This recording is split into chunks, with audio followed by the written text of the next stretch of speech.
Tá pelo mundo, essa modernagem, esse balanço roto pra fazer você suar. Tá pelo mundo, essa modernagem, esse balanço roto, roto. Tá pelo mundo, essa modernagem, esse balanço roto pra fazer você suar. Tá pelo mundo, essa modernagem, esse balanço roto, roto. Oi pessoal, estamos de volta com o terceiro episódio da segunda temporada do Mundaréu, podcast de antropologia. Eu sou Daniela Mânica, antropóloga e pesquisadora do Laboratório de Estudos Avançados em Jornalismo, da Unicamp. E eu sou a Soraya Fleischer, antropóloga e professora da UNB. Vamos continuar nessa temporada falando sobre as nossas pesquisas. Hoje a gente vai conversar com a Paula Viana, que tem sido minha interlocutora há mais de 16 anos, em várias das pesquisas que eu já fiz. A Paula é enfermeira e feminista, coordenadora do Grupo Curumim Gestação e Parto. Essa é uma ONG que tem sede no Recife e atua em vários estados do Nordeste e do Norte. Vamos falar sobre parto, parteiras tradicionais, enfermagem e obstetrícia. Isso mesmo, Dani. Eu quero comentar rapidinho a cronologia desses 16 anos de amizade e trabalho com a Paula Viana. Eu comecei o meu doutorado em 2003, cumpri os créditos lá na URGS, na Universidade Federal do Rio Grande do Sul, e depois eu fui fazer o meu trabalho de campo. Aí, entre 2004 e 2005, eu convivi com parteiras em Antígua, no interior da Guatemala, e no Brasil eu estive com elas em diferentes cidades de Minas, da Bahia, do Pará e em Pernambuco. Defendi a tese em 2007, lancei o livro em 2011. Depois eu voltei a Recife para mais uma outra pesquisa, já sobre a epidemia do vírus Zika. E por lá eu estive entre 2016 até 2019, fazendo mais trabalho de campo. E um primeiro livro dessa pesquisa foi lançado agora em 2020. Vamos falar sobre antropologia da saúde, saúde pública e epidemias, como a do Zika vírus. Como que Soraya fez pesquisa sobre esses temas? O que ela aprendeu com a Paula? E o que elas aprenderam juntas? Esse episódio foi gravado de nossas casas em outubro de 2020.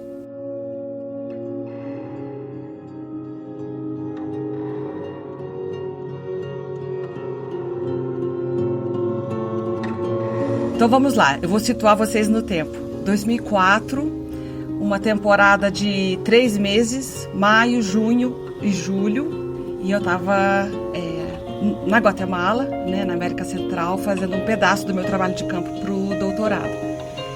E à época, a minha cunhada estava grávida em São Paulo, da minha primeira sobrinha, a Mel. E eu estava muito mexida com isso, Eu estava mexida de que eu ia ganhar uma sobrinha e tal, E eu estava lá na Guatemala, enfim, no meio do mundo das parteiras. Eu frequentava uma clínica que era, ao mesmo tempo, uma clínica de capacitação para as parteiras e era uma clínica também obstétrica, onde nasciam bebês que as parteiras levavam. Então eu estava naquela mexida de trabalho de campo. Numa das noites, eu tive um sonho, e o sonho foi mais ou menos assim. Era um hospital de médio porte, assim, e eu e meu marido, o Micael, a gente estava lá embaixo, assim, na parte onde ficam as pessoas esperando, e a gente sabia já que a minha cunhada tinha entrado para ter a bebê, para parir e tal, e a gente estava ali embaixo, aquela um pouco ansiedade, assim, um pouco preocupados, como é que vai ser esse parto, E aí o meu cunhado desce e fala: gente, vocês não vão acreditar, não tem nenhum médico aqui no hospital. Tá tudo vazio, só tem a gente. O que a gente vai fazer? Aí o Micael olha para mim, eu olho para ele, aí eu falo assim: vamos, a gente vai dar conta. Ele: você tá doida? Eu falei: não, eu pego e você me ajuda. Aí rolou aquela troca de olhares, assim, que casais muitas vezes têm de cumplicidade, Aí ele, então vamos. Aí a gente subiu, era o primeiro andar, minha cunhada estava lá, já com muita contração e tudo. E aí eu olhei para aquela cena e eu sabia exatamente o que fazer, né? Então eu coloquei ela numa outra posição, e aí eu fui fazendo as manobras, e aí a cabecinha saiu, já estava na posição cefálica para nascer, e aí eu fui segurando a Mel, que nasceu, e meu marido ia ajudando a limpar sangue, trouxe pano, ferveu água, sabe? E meu cunhado, né, o pai da Mel, assim, meio que atônito, vendo aquela cena.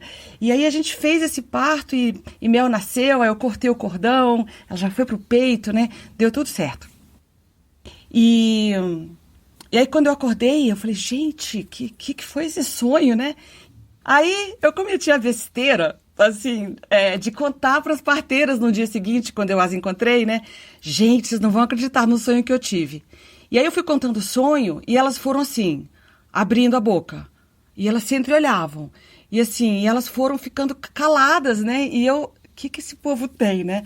Então eu tô falando de parteiras muitas vezes com ascendência indígena, né? Na Guatemala, com as suas vestes típicas, bem coloridas, todas feitas em tear.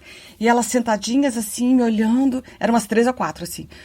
Aí elas falaram, Soraya, você teve um sonho iniciático. Você foi tocada, você recebeu o conhecimento sobrenatural, divino. Pronto. Aí eu, pronto o quê? Você agora foi chamada para ser parteira. Eu sou o templo do tempo. O tempo acontece em mim, no meu rosto, na minha pele, no meu modo de vestir. Eu sou o templo do tempo. O tempo acontece em mim, no meu rosto, na minha pele, no meu modo de vestir. Eu vou pedir para você começar, Paula, contando pra gente como foi a primeira vez que você encontrou a Soraya, quando ela chegou lá para fazer pesquisa no Grupo Curumim. Olha, eu digo que foi amor à primeira vista mesmo, né? Sem ser clichê, sendo. E, bom, acho que houve uma empatia, assim, imediata. E, para mim, ela se propondo, né, a trabalhar com parteiras, dar esse olhar para parteiras, para mim foi uma alegria imensa.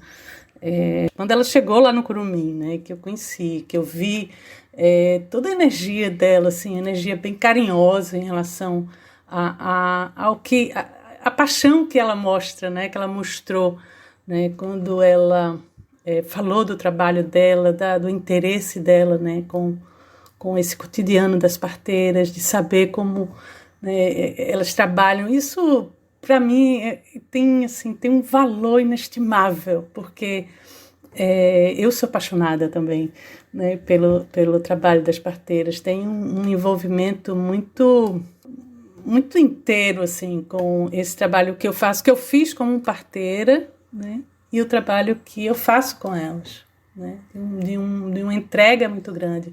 E essa paixão que eu vi em Soraya, assim, rolou maior empatia, eu acho que foi mútuo, foi uma energia, assim, muito fácil, um afeto que rolou fácil, sabe?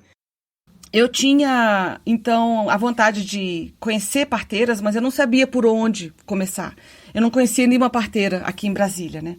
E aí a Débora Diniz, ela estava recém-formada no doutorado, e eu estava no doutorado, e a gente já se conhecia da pós-graduação aqui na UNB. E aí um dia, eu conversando com ela, ela falou, mas isso é muito simples de resolver. Eu vou te apresentar para minha amiga Paula Viana. Ela é a grande referência de parteiras no Brasil. Aí eu falei, Paula Viana? Beleza. Aí eu escrevi um e-mail para Paula, e a Paula falou, sim, claro, venha, super receptiva. Falei, Recife? Beleza, vamos pro Recife. Aí peguei um avião e fui pro Recife. E lá no Curumim, eu passei, então, 3 meses metida dentro da ONG, né? Conhecendo o trabalho delas através, primeiro, da convivência delas dentro do escritório e depois, através dos documentos. Quando o Soraya chegou lá no Curumim, era um momento, assim, de algumas transformações, né? E a gente eu tinha muito trabalho para fazer, né?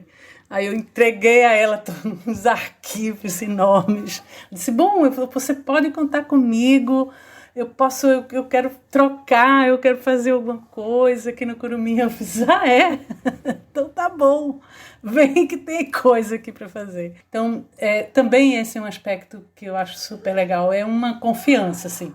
Ela conheceu o Curumim por dentro, né? Ela conheceu, assim, documentos que falam muito, né, da perspectiva do Curumim, do posicionamento do Curumim, da desorganização do Curumim, né?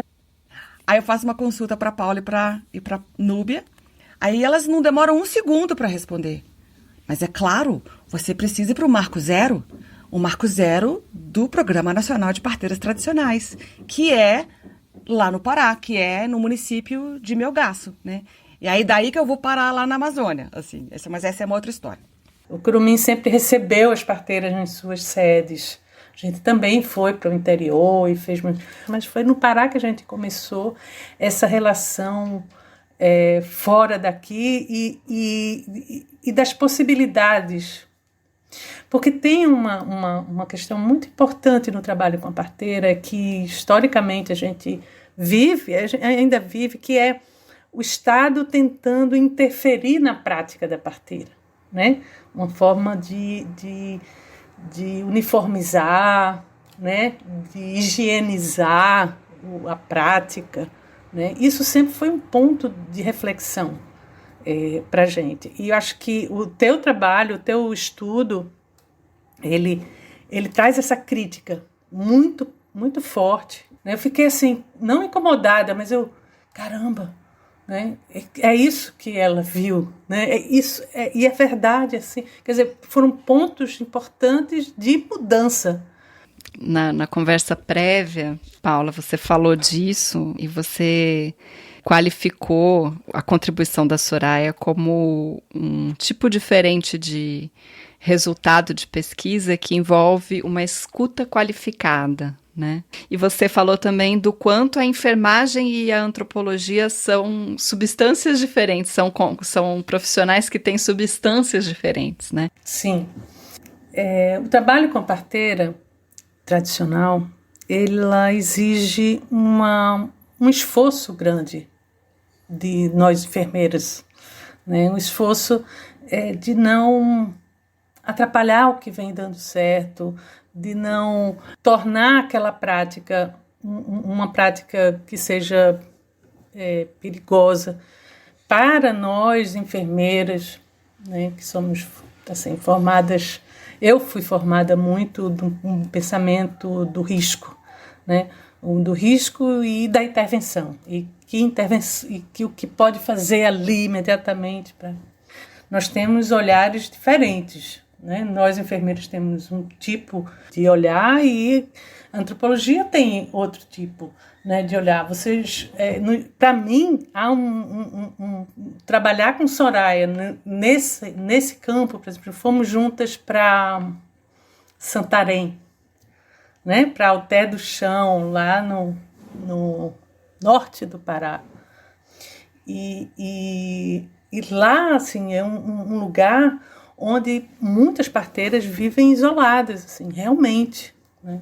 Distantes de cidades, assim, sei lá, 10 horas de barco, 15 horas de barco. Então, são parteiras que lidam com o risco todo o tempo. Para uma enfermeira assim, formada, né, bem na visão intervencionista, medicalizante, né, biomédica, como se fala, entender certas práticas que as parteiras têm é bem difícil e nós somos limitadas para ajudar, né? Então, lá em Santarém, né, trabalhando com Soraya, nós trabalhamos dia e noite, né, com vários grupos de parteiras, acho que tinha umas 25 parteiras, 20 e tantas parteiras, e ver Soraya assim, Soraya só fazia escutar, e para mim me ensinou tudo que eu preciso e sempre vou precisar, né, que é aprender a escutar. Passando pelos mesmos problemas de outra parteira, de outra mulher que ela nem conhecia, e ela vai ver naquela narrativa, naquela conversa, naquela bate-papo, ela vai ver que tem ali uma semelhança, uma irmã, né, que passa por tudo que ela passou. Para mim, observar Soraya, né, ouvindo as parteiras, e nem imaginar o que ela ia produzir depois, porque isso eu fui ver depois, 2 anos depois, foi que eu fui ver o resultado daquele escuta dela, né? E perceber que foi muito mais, ela ouviu muito mais do que eu ouvi enquanto enfermeira. E aí, quer dizer, essa escuta que a Paula tá contando, eu acho que ela é muito própria, não é só da Soraya, né? Acho que é das antropólogas, dos antropólogos em geral. É uma escuta que acontece quando está no grupão e as pessoas estão falando uma depois das outras a partir de um assunto que surgiu. É uma escuta que é assim, a gente está na fila com nosso prato para se servir no almoço e aí tem uma conversando aqui do meu lado com uma outra que está na frente, eu faço uma pergunta e as duas conversam. Na hora de dormir, todo mundo deitado e aí alguém faz uma piada, todo mundo ri, né? Então, a escuta ela acontece de modo um pouco flutuante também e ela acontece nos momentos menos formalizados, menos estruturados para onde a escuta tem que acontecer às vezes, né? E contigo foi como se eu pudesse me aprofundar mais na minha relação enquanto profissional com as parteiras, né? Quando se falou do jaleco branco, né, invisível, caramba, né, eu fiquei... vem uma coisa assim de autocrítica, mas é super construtiva, sabe? Sempre foi para mim, assim, muito até de retrair mesmo. Ixi, eu estou sendo demais, não é isso, né? Eu acho muito engraçado a Paula falar isso, sabe? Eu me surpreendi quando eu ouvi ela falando disso, sobre essa coisa da escuta, porque a Paula, para mim, é uma profissional da saúde muito diferente da média. E, embora ela tenha tido essa formação na enfermagem dura, uma enfermagem clássica, assim, né? A Paula é uma profissional da saúde que tem uma escuta que eu também acho extremamente sensível e diferente das suas colegas e dos seus colegas profissionais da saúde, sabe, Dani? Porque ela deixa as pessoas falarem no ritmo delas, ela não interrompe corrigindo e falando, não se pode fazer parto desse jeito, não, mas você esterilizou tal coisa, você considerou o protocolo, ela não interrompe fazendo nenhum tipo de correção ou de crítica, sabe? E eu acho que isso é muito diferente em geral, porque os profissionais da saúde são, por excelência, prescritivos, né? Eles estão muito imbuídos e a socialização dos profissionais da saúde, ela passa muito pelo lugar de você construindo uma persona profissional de muita autoconfiança e de que você está fazendo tudo a partir de uma verdade que é a verdade. Então essa é uma socialização muito forte que profissionais da saúde têm. E ir quebrando isso para ouvir outras verdades, para se questionar sobre a sua própria verdade, isso é muito especial. Eu sei que eu faço parte de um grupo aí de profissionais, de médicos, de enfermeiras, que tem essa escuta, né? Eu sei que eu faço parte dessa gangue, né? que defende o SUS, né? que senta no chão, né? Que conversa. Eu sei disso. Mas mesmo assim, tirar o jaleco é muito difícil, entendeu? É muito, muito, muito difícil. E eu acho que essa relação contigo me ajudou muito a saber tirar esse jaleco, sabe? Assim, saber dar uma... Ops, não é hora do jaleco branco agora, entendeu? Isso me ajudou muito, assim, até hoje, sabe? De me perceber. E por isso eu sou cada vez menos enfermeira. A culpa é dela. É uma antropologia da saúde que eu faço o tempo inteiro pensando em resultados que possam ser úteis, embora críticos, para a formulação de boas políticas públicas de saúde. Acho que é ainda mais importante a gente falar disso hoje, né? Porque a gente está num caminho aí de uma minimização do Estado, uma desvalorização da política pública e também uma constante invalidação do SUS, né? Então, esse é o tipo de antropologia da saúde que eu faço. É aí que eu me localizo. Por isso, e não é à toa que eu escolho fazer pesquisa dentro de uma ONG, que eu sei que tem interlocução com a política municipal, estadual e federal, e às vezes até pactuando, né, e cumprindo todas as assinaturas de políticas internacionais pelos direitos, por exemplo, da saúde reprodutiva das mulheres, né? Então não é à toa que eu faço essa entrada, ela é proposital. É para não só estar com o pé no chão, estudando coisas que são importantes para a política pública, como também aprendendo com pessoas que estão fazendo esse diálogo, né, de forma muito qualificada. Eu acho, Soraya, que essa questão é fundamental no SUS, entendeu? Assim, o SUS ele foi construído, né, ele foi pensado para ser adequado a cada comunidade, né? De ter os profissionais mais perto da comunidade, né? De fazer diagnósticos situacionais, né? Tudo isso é planejamento e ação do SUS.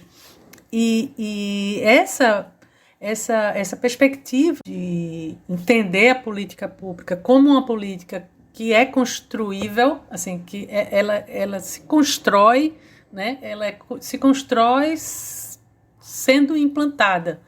E mais uma coisa que eu queria comentar do que vocês contaram, que é parecida com isso, que é a coisa da puxação. Quando a gente lê o capítulo que a Soraya fala da puxação, que ela vai mostrando que o que está em jogo ali é uma leitura que as parteiras fazem da mulher, da família, de que contexto que é, de uma perspectiva muito mais holística. É um trabalho muito amplificado esse, né, das parteiras. Você lembrou da puxação e para mim também foi assim, sabe, como se estivesse afinando o piano, afinando o meu método de trabalho sobre isso, né? O meu medo sempre foi, no início, quando eu cheguei no norte que via a puxação, era o descolamento da placenta. Sem dúvida. Mas já dizia que as orientações que a gente tinha, né? Não é orientação, mas nas conversas com o Ministério da Saúde ou com, né, gestoras do Estado, esse negócio de puxação, a gente tem que acabar com puxação, entendeu? Não é isso, puxação é muito perigoso. E elas botam alho, e a mulher chega toda melada, né, com a barriga toda cheia de alho, de óleo, de andiroba, sei lá, óleo, várias coisas. E isso, assim, fugia totalmente, né, ao que elas esperavam que a mulher chegasse, né, do jeito que elas acham. Mas entender isso muito se deve, não à minha reflexão ali, né, trabalhando com elas, mas do que a antropologia e aí a Soraya trouxe para a gente como elementos de análise, que ali há uma relação que se funda na confiança, que é muito mais importante do que possivelmente um descolamento de placenta, né, que é raro. Né? Se a gente for partir, né, do pressuposto que todas as mulheres praticamente, né, que moram, principalmente que moram mais nas regiões ribeirinhas, fazem a puxação mês a mês, ou semana a semana, ou como elas acham, então é insignificante o número de complicações que podem, né, ocorrer. Então, o que me fez afinar, né, a minha prática assim, nesse trabalho metodológico, né, de trabalho, foi de tentar fazer com que a parteira entendesse melhor a anatomia, né, para ela aliar a prática dela, né, a experiência dela, com uma visão onde ela estava tocando, né? Não ocultar medo, entendeu? Não é isso, mas toda parteira realmente é curiosa. Toda parteira que eu conheci na minha vida gosta de aprender.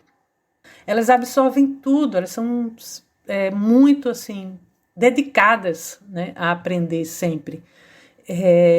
Mas o aprendizado delas vai sendo na prática mesmo, né? Quando ela erra, acerta, vai ver o outro parto. E esse aprender na prática, na prática cotidiana, do acertar, do errar e tal, é comum a qualquer profissional. Eu quero só lembrar que uma das coisas que mais me assustou quando eu cheguei lá em Melgaço foi conhecer alguns médicos que iam trabalhar no posto de saúde lá e que em todo o seu currículo de medicina na Federal do Pará nunca tinham feito um parto, né? E aí chegavam lá dando ordens, corrigindo e tudo, parteiras que tinham 400, 500, 800 partos no currículo, né? Então é muito interessante, porque eu começo a perceber que muitos preconceitos com terapeutas populares não passam necessariamente pela técnica, mas passam pela cor da pele, pela falta de dentes na boca, pela não escolaridade, não ter um diploma, por morar numa casa que não tem saneamento básico. Então nós estamos falando de outras coisas, né, que são tão estruturantes no Brasil, né, de preconceitos e racismos e classismos de toda a ordem. Eu acho que o que eu aprendi com as parteiras, foi a não ter pressa. Isso foi uma resposta de uma parteira lá de Minas, só, Dona Geralda. Ela disse para uma médica, a médica disse, porque eu estou no meio do caminho dessa mulher, ela podia ter parado no hospital, eu estou lá de plantão, por que, Dona Geralda, ela para na sua casa, né, para ter o bebê com a senhora? Qual é a diferença entre eu e a senhora? A diferença entre eu e você, minha filha, é que eu não tenho pressa. Isso é bem importante. Isso é a essência da obstetrícia. Isso é a essência da obstetrícia. É observar, é saber que cada mulher e cada bebê tem um ritmo, tem uma característica, vai ter uma necessidade também diferente. E essa escuta qualificada, ela passa por isso, a não ter pressa, né?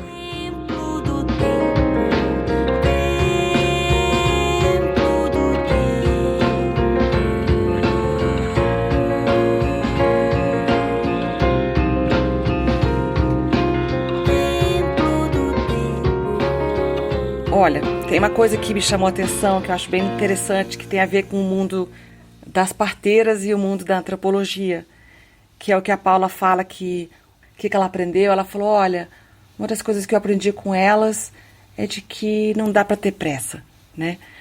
E quando a gente pensa a antropologia no panteão de outras áreas, a antropologia, ela é muito artesanal. A gente passa meses em campo, morando longe de casa, ou a gente passa anos indo e vindo do nosso local de trabalho, onde a gente faz a nossa pesquisa, e esse tempo, ele não é o tempo dos financiamentos, não é o tempo das publicações, não é o tempo que precisa alimentar a máquina editorial para que as revistas tenham um qualis alto, né? Não é o tempo, inclusive, da produção de uma política pública que chegue nas pessoas. Então, eu acho que tem isso, da gente não ter pressa, porque a gente está aprendendo sobre o mundo do outro. E eu gostaria de valorizar esse lugar da não pressa na antropologia. É o tempo do outro que a gente está entrando. É o espaço do outro no qual a gente está entrando, sabe? Tem respeito nisso, tem comunhão de tempos nisso. E o tempo da escrita também, que é um tempo de reflexão, amadurecimento, vai e volta. Sim, e na conversa prévia, a Paula falou uma coisa muito bonita, mostrando como ela aprendeu isso com as parteiras, como se elas tivessem essa sabedoria de quem não está no controle, né? De quem está lidando com os processos de vida e morte que estão em jogo num parto, mas que não tem a pretensão de controlar esse processo, né? E eu acho que toda a história da medicina científica e da biomedicina foi uma história de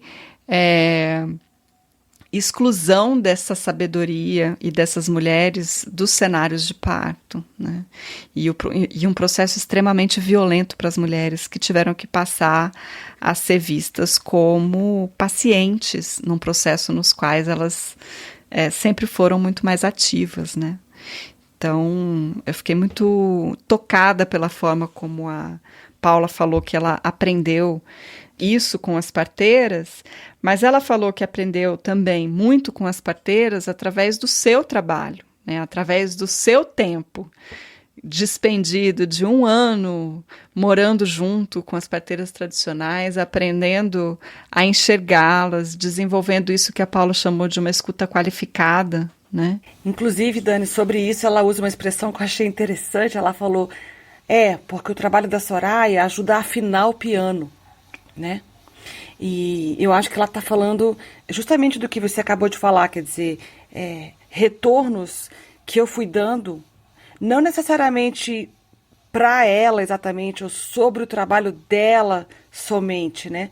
Mas retornos sobre esse mundo do parto domiciliar e sobre a atenção primária dentro do SUS, né? Onde a obstetrícia de parto normal entra. Então, retornos, insights, outras maneiras de pensar tudo isso, e foram absorvidos por ela de modo construtivo. Eu acho que isso é muito legal, porque às vezes, quando a gente produz as nossas etnografias, as nossas reflexões, alguns profissionais da saúde ficam muito melindrados, né? Eles não autorizam que outras pessoas que não tenham a formação em saúde, eles não autorizam que essas pessoas deem pitaco. Então, o que eu acho é que a antropologia da saúde é uma área em que a gente está, sim, em diálogo com muitos profissionais da saúde, usuários da saúde, pensadores da saúde, né? E por mais que nós não coloquemos a mão na massa, às vezes só num sonho iniciático, né? Mas, enfim, por mais que a gente não ponha a mão na massa para ajudar um procedimento, um curativo, uma cirurgia, a gente também tem muita coisa para aportar sobre saúde pública, né?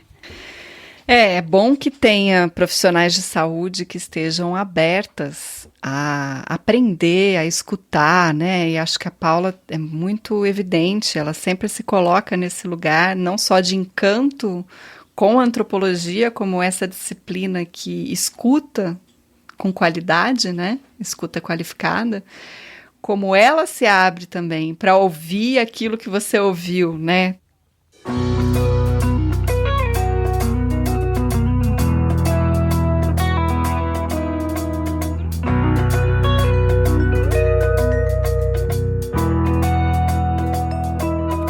Tá, eu vou voltar para meu gasto, que é o seguinte. Quando eu estava fazendo pesquisa lá, eu estava com meus 30 anos, e eu era percebida de uma forma muito anômala pelas pessoas. E a dona Dorca, que é essa parteira que Paula me apresentou e que me recebeu na casa e na família dela por tantos meses, a dona Dorca explicava para as pessoas assim, né? Olha, a Soraya pode parecer um pouco estranha para vocês, porque ela é sem filho, mas ela é com sexo, né? Eu estava numa época já querendo ter filhos e já jogando sem goleiro há um tempo já, como se diz, né? E aí um dia a dona Dorca falou assim, deita aqui, deixa eu puxar você, vamos ver se está acontecendo alguma coisa. Então foi muito legal, porque além de ver puxações todos os dias por diferentes motivos, a dona Dorca me ensinou a puxação de outras duas maneiras, né? Ela pegava a minha mão e colocava a minha mão sob a dela e ela ia me guiando pelas barrigas das grávidas que ela acompanhava. Ela falava, aqui tá a cabeça, tá sentindo o joelho aqui? Aqui tá não sei o quê. E aí depois também ela foi me puxar e foi me ensinando enquanto me puxava. E ela me deitou, lambuzou a mão com óleo de cozinha para a mão poder deslizar e esquentar ao mesmo tempo. Não colocar uma mão gelada na minha barriga. E foi mexendo na minha barriga, na minha pelve, né, aqui embaixo das costelas e tudo mais. Passou um tempo ali, depois de falar um monte de coisas e me explicar onde ela estava passando a mão. Ela falou, você tá ótima. Você tá pronta. E aí isso foi 2005. Quando foi em 2009, eu engravidei. E já estava aqui, já tinha terminado o doutorado, já tinha terminado a tese e estava revisando o livro para poder publicar, né? E virou um livro muito sobre a dona Dorca. Eu levei o livro para ela revisar. Lembra? Eu fui para Belém um mês antes dela falecer. 2 meses antes dela falecer. Então você levou em papel impresso, né, Paula? Foi. Você me deu para mostrar a ela, para ler partes, deixei com ela, lembra? Eu não me lembro disso. Foi um mês antes dela morrer. a Paula tá resolvendo aqui um grande problema que eu tinha. Eu não sabia, eu não me lembrava disso. Porque a dona Dorca falou pra mim no Trapiche, quando ela me botou no barco pra eu ir embora, ela falou: você só volta aqui com o livro que você tá escrevendo sobre a minha vida. Você não pode pisar aqui sem o livro. Gente, eu não me lembrava disso. Pronto, resolveu uma gestalt que estava aberta. Uma dívida que eu tinha com ela. Porque eu não consegui, o livro só ficou pronto em 2011 e ela tinha falecido. E eu nunca mais consegui voltar meu gasto por esse sentimento de endividamento, né? Pronto, agora eu posso voltar. Então eu engravidei em 2009. E é claro que a dona Dorca, já contei pra ela e tudo, né? E aí a dona Dorca começou a fazer comigo consultas de pré-natal por telefone. E Paula também. Naquela época é tudo pré-WhatsApp, tá, gente? Então é tudo por telefone fixo. E a Paula também. Então a gente se falava pelo telefone, eu com uma, eu com outra. E a dona Dorca fazia questão que eu contasse pra ela como foi seu mês. Aí eu contava, senti isso, senti aquilo. Ela falava, pra isso toma tal coisa. Pra tal coisa deita. Não faz exercício assim, né? Eu estava grávida de gêmeos, ela tinha um pouco de preocupação. E aí ela ia me recomendando o que fazer aqui, ali e tal. E aí eu tô contando essa história desse jeito para vocês verem como é que a minha relação com essa pesquisa, com Paula, com Dona Dorca e com a minha maternidade vão se entrelaçando. Porque na semana inicial de maio de 2010, eu estava com 6 para 7 meses de gravidez. A Paula me pediu: Soraya, escreve aí um texto para o Dia Internacional da Parteira, porque eu também fui assumindo muito esse lugar de os convites de Paula e do Curumim, muitas vezes era: sistematiza uma ideia para a gente num texto, vai numa reunião com a gente, faz um relatório para nós depois, né? Então o lugar da escrita, ela foi muito demandada pela Paula, pelo Curumim, e eu fazia com muito gosto, né? E aí ela me falou: dia 5 de maio, como você sabe, é o Dia Internacional das Parteiras. Eu queria que você escrevesse assim uma coisa de uma página e pouco, pra gente colocar na página do Curumim, pra celebrar o dia. Eu falei: claro, né? Claro. Aí, dia 5 de maio, eu acordei cedo, já tava, né, com um bucho gigante já, não conseguia dormir direito mesmo. Falei: quer saber? Já vou escrever o texto que Paula pediu. Meia hora, uma hora eu consigo escrever. Já tenho a história que eu quero contar. Deu 7 horas da manhã, toca o telefone, era a Andréia, a neta de Dona Dorca, me ligando, aos prantos, não conseguia nem falar direito, e soluçando sem parar. Eu tive que esperar ela se acalmar para me falar o que tinha acontecido. Eu já senti que tinha alguma coisa grave. Pois então, a Dona Dorca estava em cima de um caminhãozinho de som, uma Kombi de som, assim, lá em Melgaço, e com o microfone na mão, fazendo um discurso sobre o Dia das Parteiras. E ela era hipertensa, ela tinha dificuldade de controlar a pressão arterial dela, e aí ela teve um infarto fulminante e morreu ali, no lugar de liderança, no lugar de parteira, com o microfone na mão, falando para a comunidade dela sobre o lugar das parteiras, né? Mundo, continente, país, estado, cidade, bairro, rua, casa, eu. Mundo, continente, país, estado, cidade, bairro, rua, casa, eu. Somos tantos mundos dentro de outros mundos mais, e estamos ligados por cordões umbilicais. Somos tantos mundos dentro de outros mundos mais, e estamos ligados por cordões umbilicais. Essa coisa de parteiras, Paula e minha maternidade. E aí, mais recentemente, assim, né, Cecília está agora com 10 anos, Paula sempre vem a Brasília, porque ela é uma das pessoas mais importantes do movimento feminista no Brasil, nas últimas décadas, e vem fazer muita articulação em Brasília.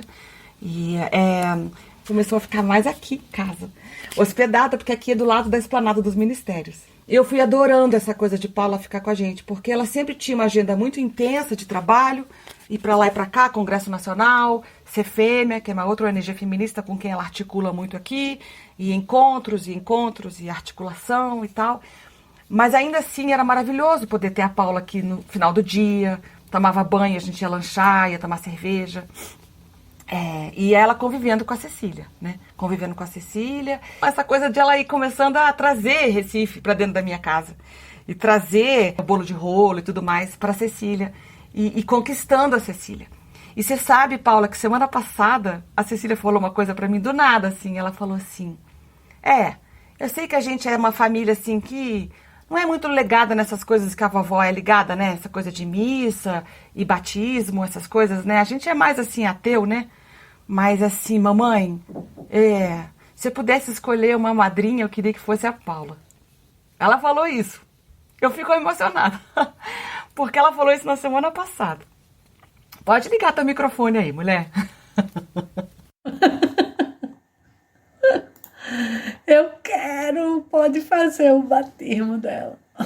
Então pronto. Hoje é um dia de revelações, né, Dani?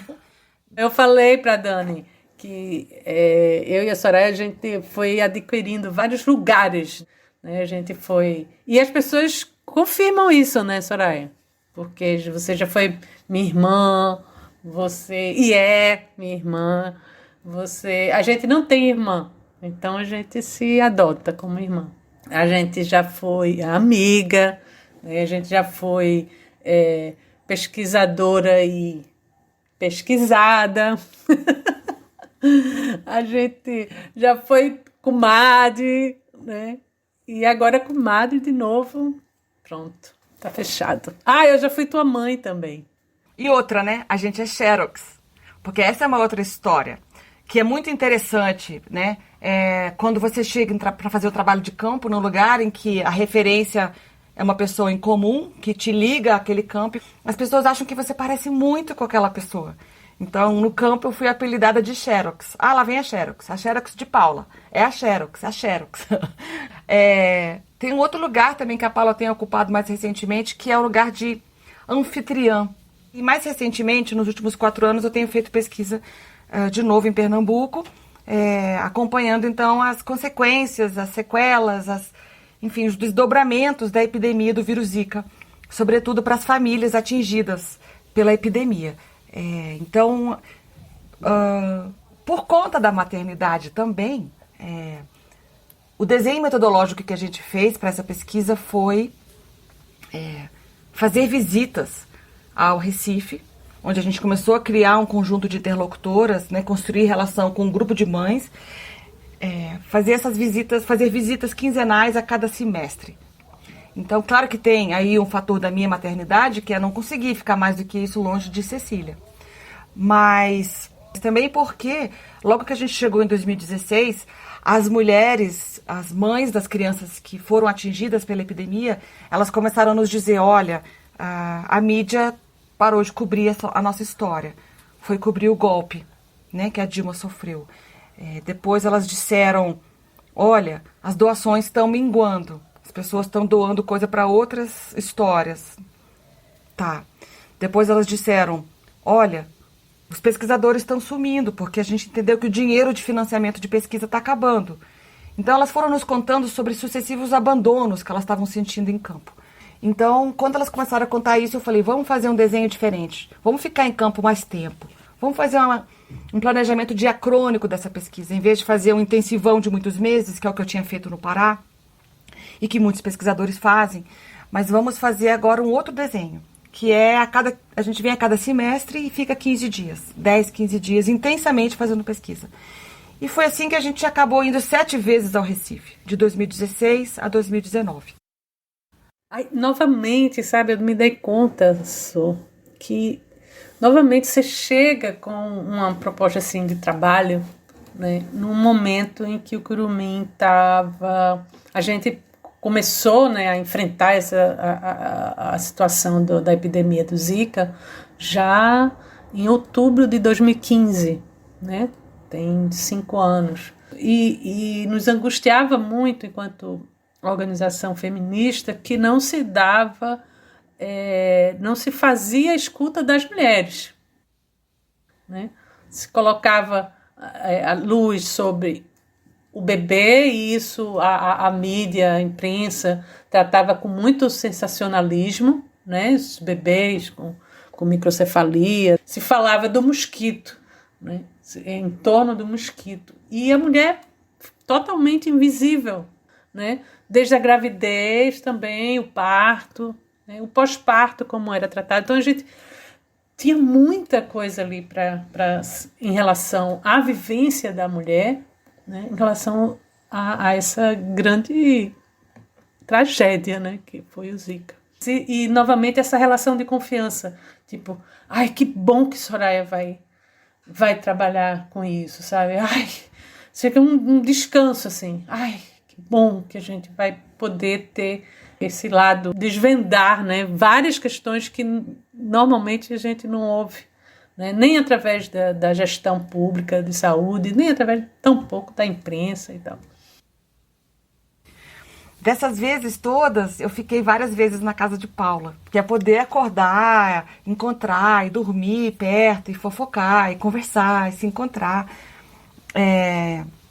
com a Paula. E com todas as pessoas que circulam pela vida de Paula, né? Que tem uma coisa muito de visitação à casa de Paula, e Paula que vai aqui, Paula que vai ali, gente que chega, gente que sai. Então é um lugar muito interessante para se estar no Recife, né? Um lugar onde muita coisa acontece. Mas é muito interessante a gente poder ter essa convivência mais cotidiana na casa da nossa interlocutora, na casa da nossa parceira de pesquisa, né? Ou mesmo, a essa altura, depois de 16 anos, uma amiga mesmo, né? Uma irmã feminista, uma irmã de escolha, né? Que a gente fez nessa vida. Então tem um nível de profundidade de relação que é um grande privilégio que eu tenho na minha vida como antropóloga, né? E como, claro, como pessoa, né? Como mulher, como mãe. E acho que uma das coisas que a gente troca muito também atualmente é como criar filho, né? Então a Paula me ajuda, a Paula tem um filho adulto, eu tenho uma filha que é criança. A Paula me dá muitas ideias, assim, de quando vão aparecendo os perrengues na minha maternidade, né?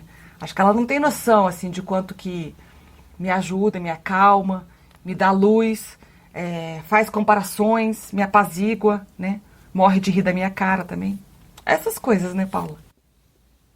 Aí é meio misturado, né? Essa experiência afetiva, né, com a experiência institucional. E o que eu vivenciei, assim, desde o primeiro momento, desde a primeira vez que vocês vieram, que você veio com né, o seu grupo de alunos, foi... É uma palavra que está vindo à minha cabeça agora, é uma tessitura, sabe? Aquela pesquisa, ela não é só a interação pesquisadora-pesquisada, sabe? Não é só isso, né? A pesquisa sendo feita desde acordar de manhã, sentar para tomar café com cuscuz, né? E cara de sono, uma aborrecida, outra com dor de cabeça, outra atrasada no diário de campo, né? Às vezes, assim, quando tu não estava, eu chamava uma das alunas, olha, escreve, é muito importante mesmo o que ela está falando, essa coisa do diário do campo, não perca nada, escreve tudo. Eu, que não sou antropóloga, dando conselho para antropóloga, para um estudante, mas ela escreve tudo, não, mas ela tinha razão, é isso mesmo, não sei o quê, né? Então, mas essa tessitura, sabe? E isso faz com que eu admire mais como se aproveita disso. Quer dizer, o que é mais importante é o que a mulher o depoimento dela, o que você vai falar, vai compor, né, o resultado daquela. Mas o que é mais importante é como ela vem sendo feita, né? E essa forma coletiva que eu fiquei muito de acolher, né, mas também de observar, né, muitas vezes de ouvir, né? Eu acho que com a Paula, assim, foi criando uma coisa muito legal, né? Porque tinha dia que a Paula estava com um tempo um pouco mais tranquilo na agenda dela. Aí quando a gente acordava, ela já tinha fritado queijo coalho, cozinhado um cará, feito um cuscuz. Era um banquete. E aí era um café da manhã mais calmo também, né? Então dava tempo de eu contar para ela alguma coisa que eu tivesse ouvido no dia anterior que tinha me chocado muito, né? Alguma violência, algum embate que essa mãe de micro tivesse feito. E a Paula sempre trazia algum aporte absolutamente inovador para mim. Você pensou em tal coisa? Ah, ela mora em qual bairro? Peraí, nesse bairro tem uma pessoa muito interessante que poderia ajudar. Eu li um artigo sobre isso. E aí ia. Assim, a Paula sempre tinha alguma coisa muito interessante para comentar e que somava para a nossa pesquisa, né? Qualificava, aprofundava a nossa pesquisa. E além dessas conversas, tinha coisas também de... Eu tô indo para tal lugar, vocês querem uma carona? E aí ela nem tava ainda, ela desviava o caminho para levar a gente lá pro alto da Nova Descoberta, sei lá. Por mais que ela não tenha um contato, às vezes, imediato com a mulher que eu vou entrevistar, por exemplo, ela tem todo esse conhecimento de contexto que faz a minha pesquisa ganhar um salto, né, assim, impressionante, né? Então, eu queria reforçar isso. Eu não sei se ela sabe o quanto ela tem essa contribuição de... Agora eu estou descobrindo que ela é uma assistente de pesquisa, né? Ou mesmo uma pesquisadora junto comigo, porque na minha ausência fica tocando ali a coordenação da equipe, né? Adorei saber disso. Eu queria falar um fio, assim, que eu acho que tem passado, né? A gente tem se voltado muito, né, nesses anos de amizade sobre a maternidade, né? De vários ângulos, assim. E não, assim, a gente não abordou diretamente, por exemplo, o assunto parto. Não, né? Mas tudo em torno daquilo. Ou o assunto mãe ou a maternidade, mas tudo que vem junto disso, né? Trabalhar, por exemplo, o papel de mãe da parteira, né? Dona Dorca acompanhar você, ela ali, ela também assume um papel de mãe, de guardadora, né? De protetora. Isso me emociona muito, sabe? Me emociona muito, porque eu lido muito com com o desejo, né? O respeito ao desejo de ser mãe. Eu acho que quando, nesse campo, é bem difícil as mulheres serem respeitadas, né? O seu desejo. Eu quero, assim, deixar isso gravado, que nisso da gente falar sobre a maternidade, a gente aprende a ser mãe, né? E que a minha relação com o Rafael, com meu filho, também mudou muito dentro desse período aí, mudou muito. Uma coisa que ele me chamava sempre a atenção pô, mãe, me escuta. Eu disse, porra, escuto, mas eu não escutava. Sabe, essa coisa assim, a escuta realmente é muito especial. Isso você tem me ensinado muito. A escuta nesse ambiente de proteção, né, de cuidado. Não uma escuta para produzir alguma coisa, entendeu? Você não está... A escuta da antropóloga Soraya, né, não era só para a antropóloga Soraya produzir, né, conhecimento, né, mas de qualificar a própria relação, sabe? Então, eu sou muito grata por isso. Sou muito grata mesmo. Somos as aldeias e os apartamentos, somos coletivos individuais, somos as senhoras rezando no convento e as loucas fantasias sexuais.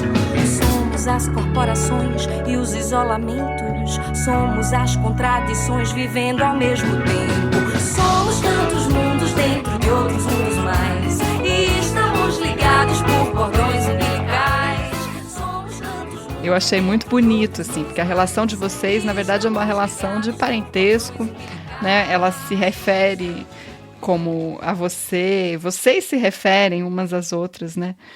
Como mãe, irmã, comadre, xerox, né? Tem uma série de classificações aí que remetem a uma similaridade entre vocês, né? Um encontro de vocês é um dos casos mais longos, né? É uma relação que tem 16 anos já, né? Então, muita coisa aconteceu, né? Então, achei bonito também que é um ciclo que não acaba, né? Como uma boa relação de amizade entre mulheres que são parceiras, que partilham visões de mundo. Achei muito bonito. Quando eu conheço a Paula, ela me é muito referenciada como uma pessoa que sabe muito desse mundo do parto domiciliar. mas foi na passagem do tempo, encontrando pessoas que haviam trabalhado com a Paula, sobretudo as parteiras, mas outras feministas ao redor do Brasil, aqui em Brasília também. São essas outras pessoas que vão me mostrando facetas da Paula e vão me mostrando o quanto ela é conhecedora desse mundo, do parto, da política pública do parto, do feminismo e a saúde reprodutiva. E aí eu vou percebendo mais e mais, né, como ela é essa mulher sabida mesmo, experiente e respeitada em campo. Então, o tempo também me ajuda muito a ir percebendo e me encantando ciclicamente, né, como você diz, pela autoridade dela nesse lugar, né? Isso só se confirma com os novos encontros que a gente vai fazendo e, mais recentemente, no cenário da epidemia do Zika e agora da epidemia do Covid, né? Então, acho que é um encantamento mútuo, né? Tem uma coisa que ela fala, né, Dani, no final, que ela fala, porque é muito misturado o afetivo e o institucional. Ela não fala o afetivo e o antropológico, ou o afetivo e o profissional, sabe? Eu achei muito interessante ela falar do institucional, porque ela também está se colocando o tempo inteiro como Grupo Curumim. E como a ONG onde ela trabalha e a rede com a qual o Curumim articula se beneficia dos meus produtos antropológicos. E se beneficia também da rede de antropologia da qual eu venho e também coloca a serviço, né? Então, para mim é muito legal porque fica muito transparente que, sim, a gente também se beneficia em termos institucionais, políticos, né? Não é só um ganho pessoal, mas tem todo um coletivo que se beneficia. E isso é legal, eu gosto disso. Fica muito claro assim, a reverberação possível dos resultados da antropologia. É isso, pessoal. Chegamos ao fim desse episódio lindo que falou sobre tantas coisas importantes: maternidade e nascimento, pesquisa coletiva e amizade. Queria agradecer Soraya e Paula por dividirem conosco um pouco da sua experiência juntas. Obrigada também aos estudantes que participaram da edição desse episódio conosco: Milena Pérez, Janaína Aleixo e Lucas Carrasco. O Mundaréu integra a rede Quere Quere, uma recém-criada rede de podcasters de antropologia. Para conhecer outros podcasts dessa rede, é só acessar o site www.radioquerequere.wordpress.com ou no Instagram, @querequerepod. Nós agradecemos sempre também aos nossos financiadores por possibilitar que a nossa equipe, né, toque Mundaréu. Na Unicamp contamos com o financiamento do SAI e da PROEC, e na UNB com o apoio do PIBIC, do SEAD e do DAN, o Departamento de Antropologia. A minha pesquisa sobre a epidemia do Zika no Recife contou com o apoio do Edital Universal do CNPq e também a minha Bolsa de Produtividade em Pesquisa do CNPq. E a gente ficou super alegre que a cantora pernambucana Flaira Ferro, que nos foi indicada pela Paula, tenha permitido que a gente usasse as músicas dela aqui no nosso episódio. Uma dessas músicas, Cordões Umbilicais, tem tudo a ver com essa conversa toda que fizemos hoje, e de uma das suas estrofes veio, inclusive, o título desse episódio. Acesse nosso site para conhecer mais sobre as pesquisas de Soraya, sobre o Grupo Curumim e as atividades da Paula. mondarel.labjor.unicamp.br. Acompanhe em nossas redes, estamos no Instagram, Twitter e Facebook. Mês que vem estaremos de volta com o próximo episódio. Valeu, Dani. Até lá, pessoal. Um beijão. Tá pelo mundo, essa modernagem, esse balanço roto pra fazer você suar. Tá pelo mundo.